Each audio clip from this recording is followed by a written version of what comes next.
If you've ever wondered what it means to walk in your divine femininity with spiritual authority, Deborah is your blueprint. Today we're going to explore some feminine and spiritual lessons that we can learn from the life of Deborah in Judges chapter 4 and chapter 5. So if it's something you like to learn, let us go. Number 1, embrace your calling.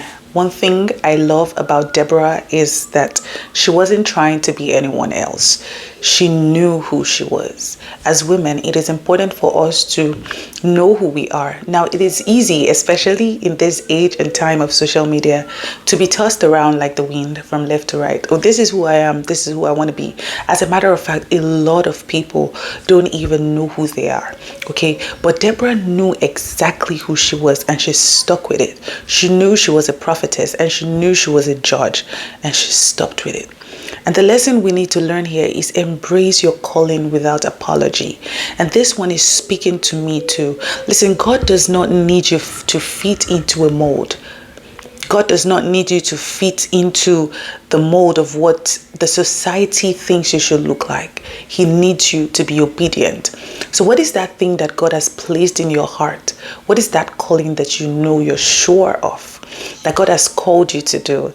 But because of society, because you want to fit into the mold of what a Christian lady, a modern Christian lady should look like, you're not doing it. What is that thing? This is the time for you to go ahead and do it and become obedient to God, because we know that at the end of the day, fulfillment comes with it. Lesson 2, be spiritually disciplined. Now, Deborah was not just a leader. She was a woman who heard from God. As women, it is important for us to be spiritually disciplined and discerning such that we can hear from God.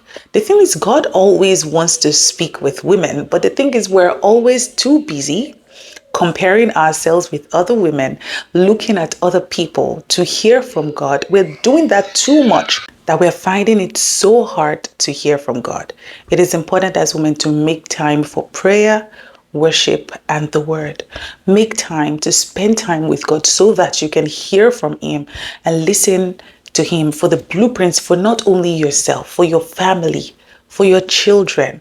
God always wants to speak to you, because motherhood, leadership, being a wife, being a career woman, whatever it is, without God's voice, it's just noise, and it's going to be so frustrating. The third lesson will be a peacemaker, not a people pleaser. Now, a lot of us as women, we try to please people. Not only external people, we try to please our husbands, we try to please our children. The thing with Deborah is that she brought peace to the land for 40 years. She was not swayed by public opinion. She didn't care about what anybody was saying. She led with clarity and conviction. You're not here to please people. You're not on this world, in this world, to please people. You're here to bring peace and purpose. You were created. You were made for a reason. And that reason is what I need you to shine. That reason is what needs to shine through you. You're not here to please anybody. It doesn't matter who's upset. It doesn't matter who's angry. It doesn't matter who thinks what you're doing doesn't make sense. All you need to do is move in obedience to God rather than pleasing people. The next lesson will be encourage others to rise. A lot of people say that women are mostly the enemies of other women. As women, it is important. Listen, Deborah didn't shame people. Even Barak, she didn't shame Barak. She encouraged him and went with him. It is important for us women to lift one another up. It is important for us women to encourage one another to rise. As a woman, when you see another woman that is struggling, pull her up. As a woman at your job, when you see someone else, okay, pull them up. Empower others. Be your brother's keeper. Don't be selfish. Don't be the woman that brings other women down. When you see other women thriving, give them words of compliment and actually mean it. Okay, don't pull other people down. The next one, be strong, but also be soft. Now, a lot of people now see strength as being rude and being vulgar. Like, I can say whatever I want to say. That is not strength. Deborah was tender enough to nurture. As women, we were created to be nurturers. Even though she was soft enough to nurture, she was strong enough to fight. Now, in this world, the person you're fighting with is not flesh and blood. You war in the place of prayer, but when you come out soft. Okay, you come out soft when you war in the place of prayer. If you're having troubles with your boss at your job, go to war in the place of prayer. Be strong in the place of prayer. Okay, and then come out and be soft. Listen, feminine strength is not weakness. That is what I have come to realize. You can be gentle, but also be bold. You can speak affirmatively. You can speak with confidence gently. Okay, you do not have to raise your voice. You do not have to war. You do not have to be rude. You do not have to be nasty. You can be polite and still pass across your information. So be soft and strong. Be strong in the place of prayer. Be strong with your spirituality and come out in the world and rule and reign with softness. Go to your job and lead with softness. Okay. Now, the final lesson will be give God all the glory.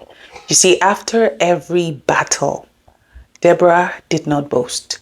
After every single battle, she worshipped. Your worship as a woman is your weapon. God always wants to hear your worship. Give God all the glory.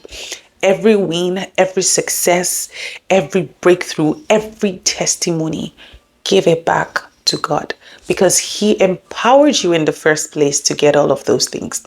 So give it back to God. Okay? Give it back to God. Give God all the glory for every success, every battle you win, every prayer answered. Give the glory back to God. So let me know in the comment section which of these lessons spoke to you loudly today. Which one was actually pointing its finger at you and saying, I am talking to you. Let me know in the comment section. Now, if you've been blessed by this video, make sure to like, hit the subscribe button, and I'll see you in the next video. And hey, if you're that woman and you're feeling disconnected or you're feeling like you're out of alignment with your purpose, you feel you're tired of doing life in survival mode, you want to thrive, you want to feel whole, you want to feel soft, you want to start to live within your divine femininity in confidence, purpose, you're ready to step into the new season of divine identity of flow and joy, then you want to join the Aligned Women's Circle. The next cohort of this coaching experience will start in June. It is a 3-month mentorship and coaching experience, and it is thorough. I'm going to be linking it in the description box. So join us. We would love to have you on board. All right, guys. I hope you have an amazing day. My name is Deborah.